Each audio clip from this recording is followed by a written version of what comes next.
네, 오늘 함께 나눌 말씀의 제목은 역설적 기쁨입니다. 우리가 살다 보면 여러 가지, 수만 가지 일들을 겪게 됩니다. 그 중에는 기쁜 일도 있고요, 화나는 일도 있을 수 있고, 슬픈 일도 있고, 즐거운 일도 있습니다. 우린 이것을 희노애락이라고 표현을 합니다. 사람을 한번 예로 들어볼까요? 어떤 가정이든지 어느 가정이든지 아이가 태어나면 경사입니다. 그리고 그 아이가 자라서 좋은 학교에 가고 또 원하던 직업을 갖게 되고 또 좋은 일터에서 일을 하고 심지어 경제적인 수입까지 좋다면 그것들 또한 굉장히 경사스러운 일일 겁니다.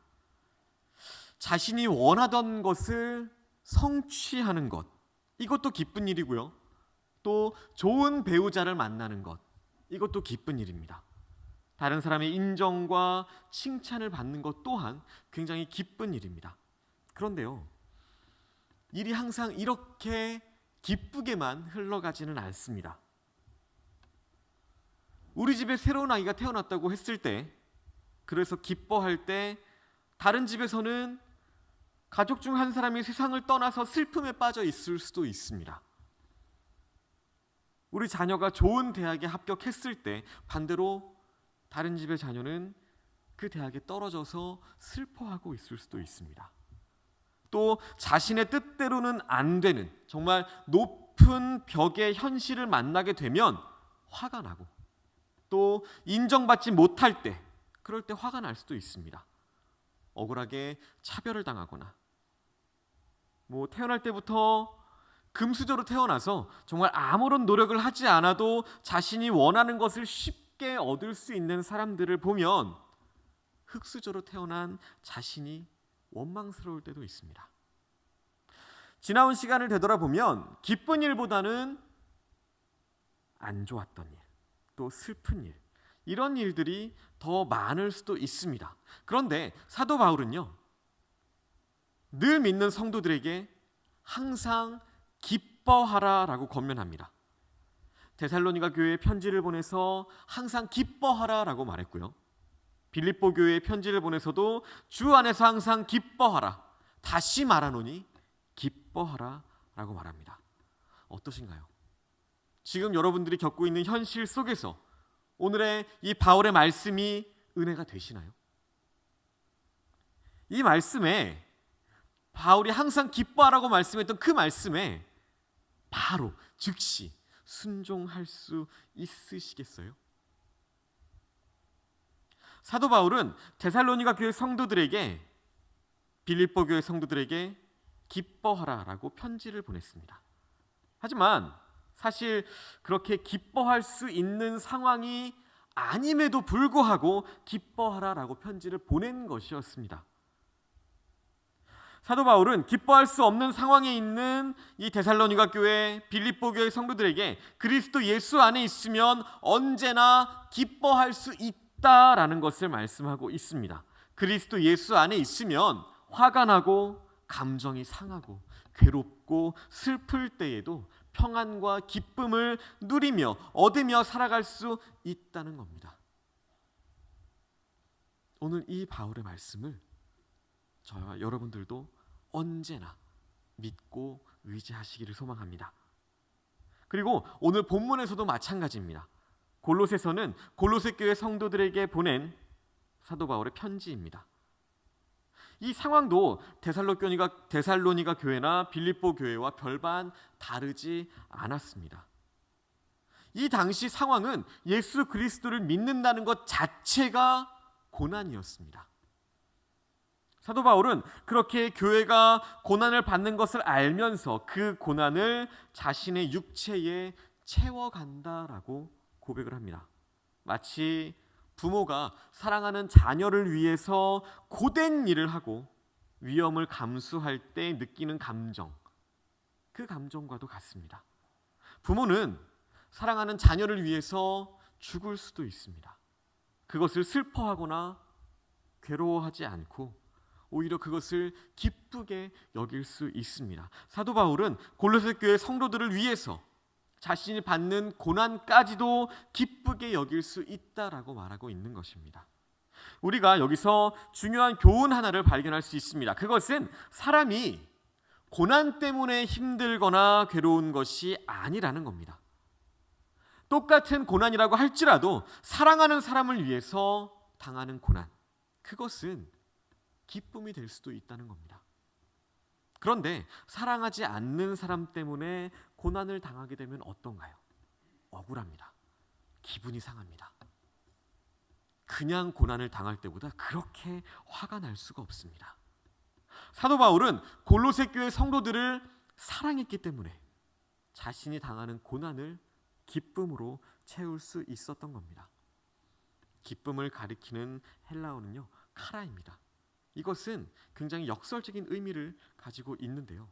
그것은 모든 것이 평안하고 원하는 대로 되어서 기뻐하는 것이 아닙니다. 오히려 고통 가운데, 고난 가운데 기뻐한다는 것을, 그 의미를 함축하고 있습니다. 예를 들어서 고린도후서 7장 4절에 보시면 나는 너희를 향하여 담대한 것도 많고 너희를 위하여 자랑하는 것도 많으니 내가 우리의 모든 환난 가운데에서도 위로가 가득하고 기쁨이 넘치는도다라고 했고요. 고린도후서 12장 10절에 보시면 그러므로 내가 그리스도를 위하여 약한 것들과 능욕과 궁핍과 박해와 곤고를 기뻐하노니 이는 내가 약한 그때에 강함이라라고 말합니다. 바울은 온갖 환난, 모욕, 궁핍, 박해 이것을 받으면서도 기뻐했습니다. 세상에서 오는 물질적인 것들, 가난, 질병 이런 것들 가운데에서도 바울은 기뻐했습니다. 상식적으로 기뻐할 수 없는 상황에서도 바울은 기뻐했습니다. 그래서 이것을 역설적 기쁨이라고 한 것입니다. 이렇게 역설적인 기쁨을 얻으려면 사랑의 대상이 나의 마음을 가득 채우고 있어야 합니다. 자식의 존재가 부모를 가득 채우고 있으면 부모는 자식을 위한 어떤 희생이나 고난도 기쁨으로 감당할 수 있습니다. 바울 역시 감옥에 갇혀 있으면서도 역설적인 기쁨을 누릴 수 있었던 것은 하나님을 통해서 병을 고치거나 소원을 이루었기 때문이 아닙니다. 그가 기뻐할 수도 있었던 진짜 이유는 예수님께서 사도 바울의 마음에 가득 차 있었기 때문입니다. 우리도 예수님으로 가득 차 있다면 예수님 때문에 우리가 어떠한 고난과 박해를 당한다고 할지라도 항상 기뻐할 수 있다는 것입니다.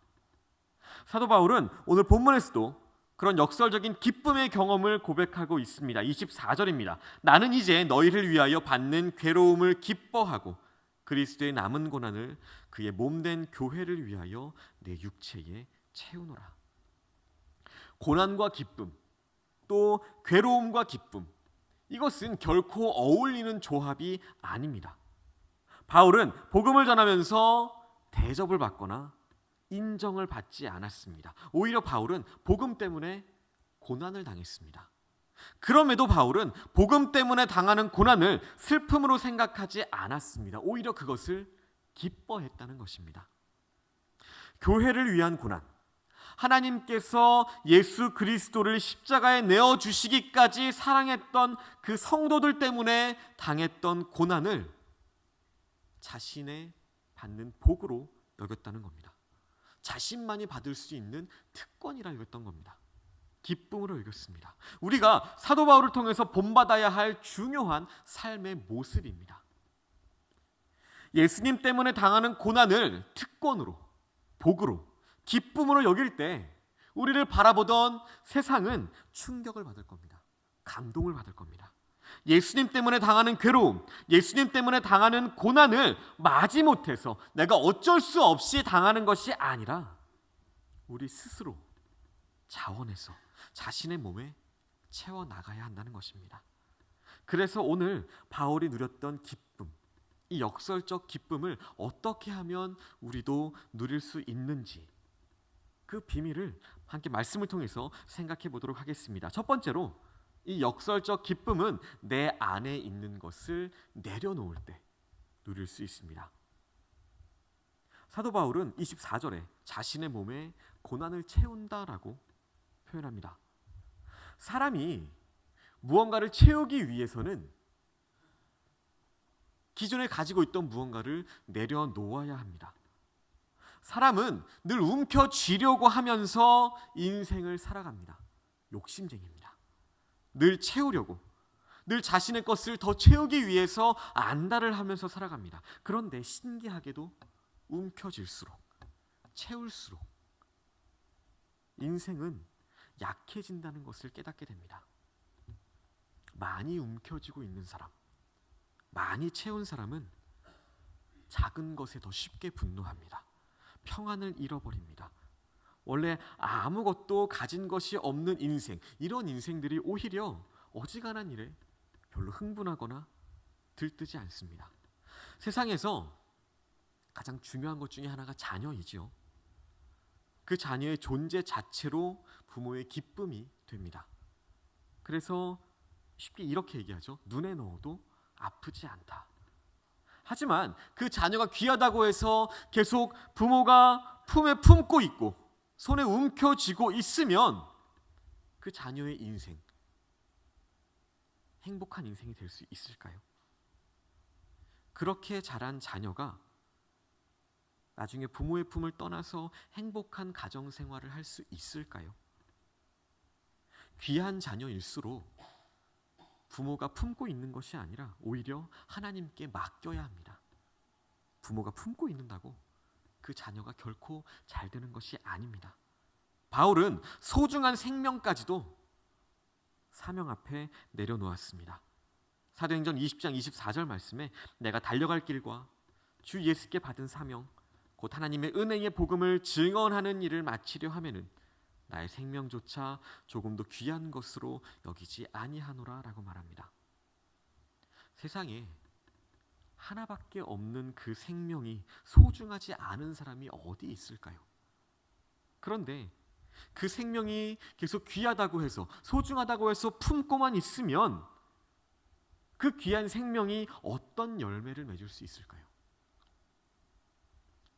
이렇게 얘기하죠. 우스갯소리로 아끼다 똥 된다라고 표현을 하죠. 이 말처럼 너무 소중하다고 아끼다가 쓸모없는 것이 되어버릴 수 있다는 겁니다. 바울은 소중한 생명, 자신의 생명을 조금 더 귀한 것으로 여기지 않았습니다. 복음을 위해서, 예수 그리스도를 위해서, 또 골로새 교회 성도들을 위해서 내려놓겠다라고 말합니다.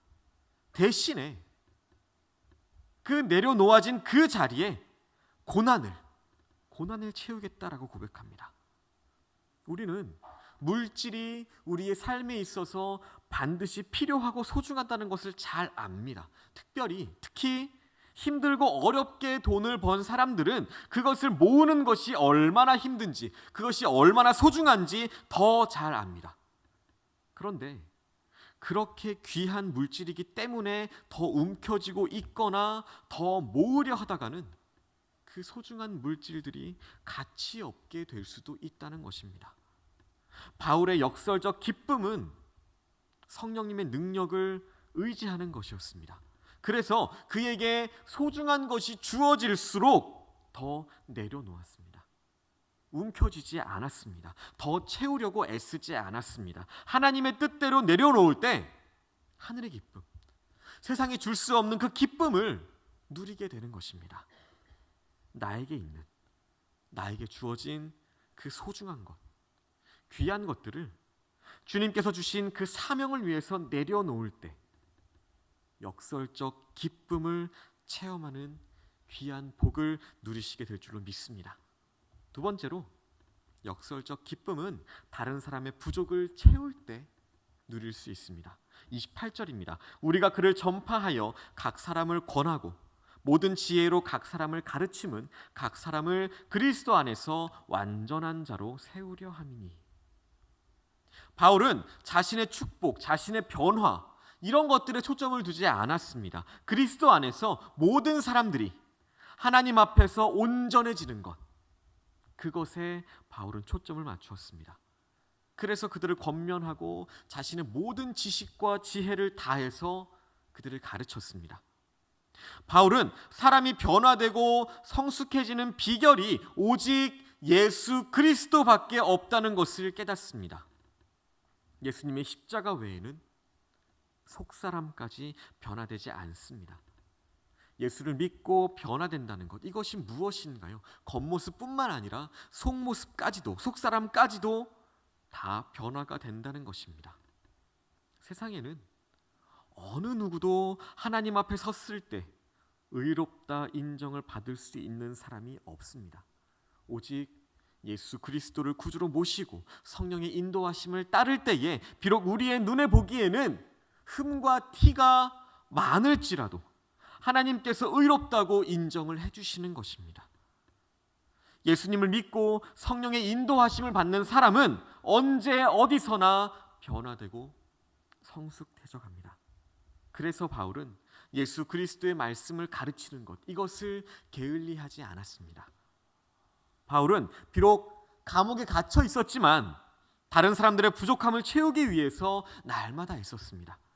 자신이 감옥에서 벗어나거나 좋은 옷을 입거나 자신의 생활이 넉넉해지거나 자신의 부족함을 채우는 것, 이것으로 바울은 기쁨을 삼지 않았습니다. 그런데 그리스도 예수 안에서 놀라운 은혜가 있습니다. 나의 필요를 내려놓고 다른 사람의 필요를 채워주며 살아갈 때에 세상에는 없는 그 기쁨을 얻게 된다는 사실입니다. 바울 역시도 그리스도 예수 안에서 부족함을 느끼지 못하는 은혜를 입었다라고 고백합니다.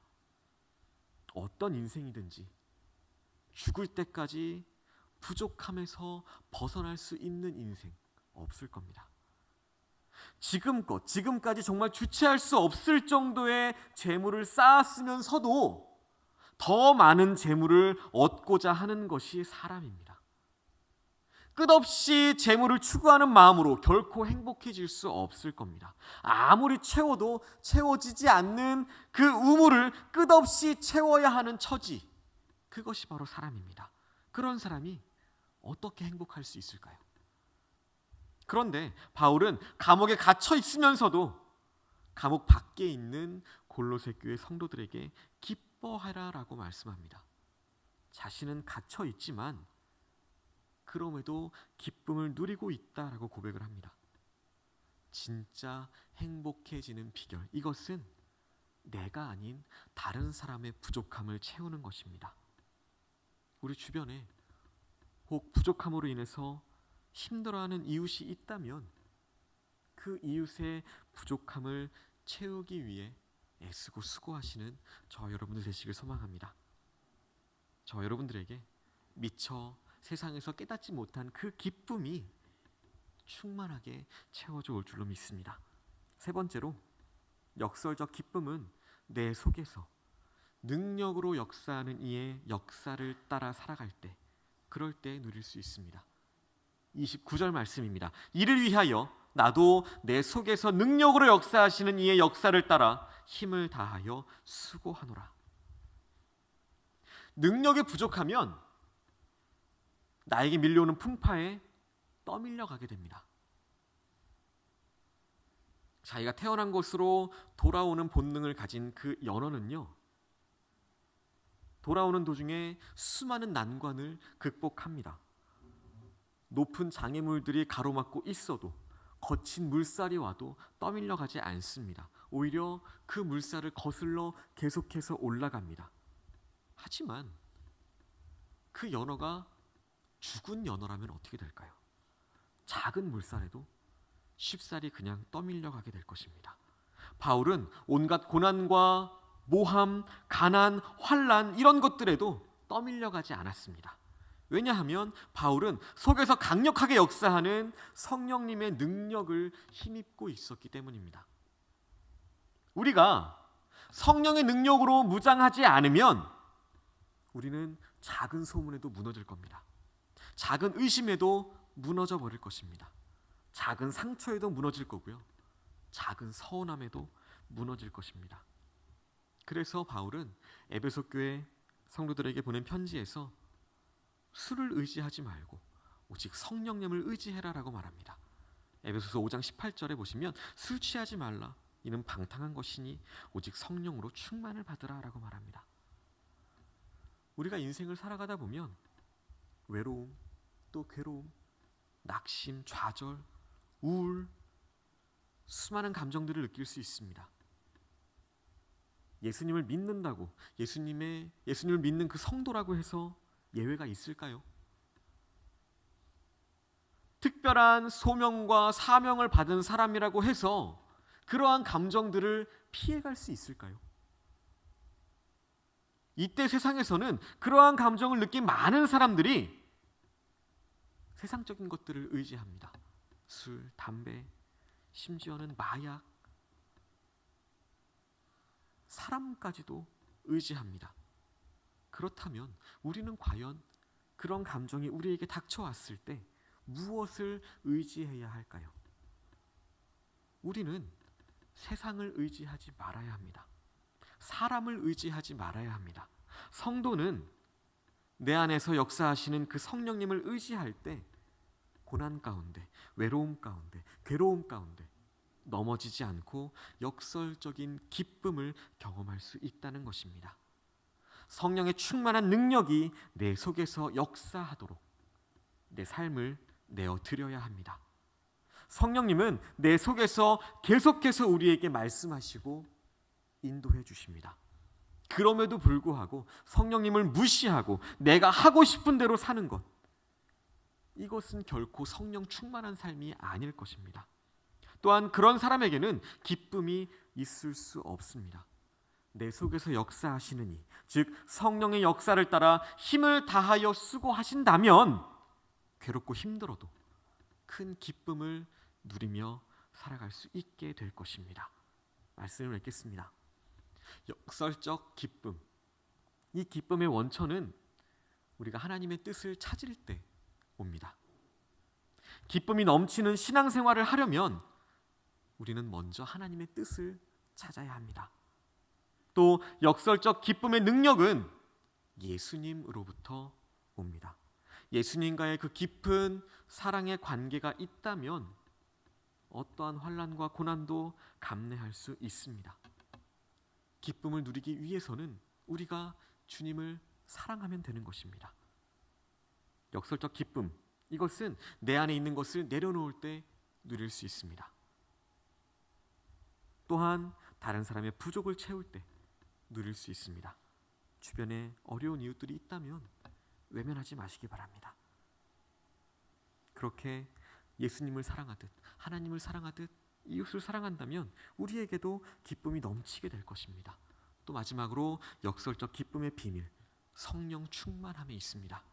이것은 영적인 사람만이 누릴 수 있는 기쁨입니다.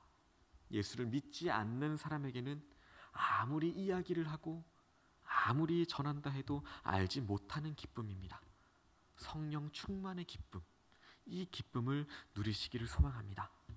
사도 바울처럼 괴로움 가운데에서도 고통 가운데에서도 기쁨을 누리고 또한 어떠한 고난이 와도 그 안에서 기쁨을 누리는 인생, 이러한 인생을 살아가시는 저와 여러분들 되시기를 예수님의 이름으로 축복합니다.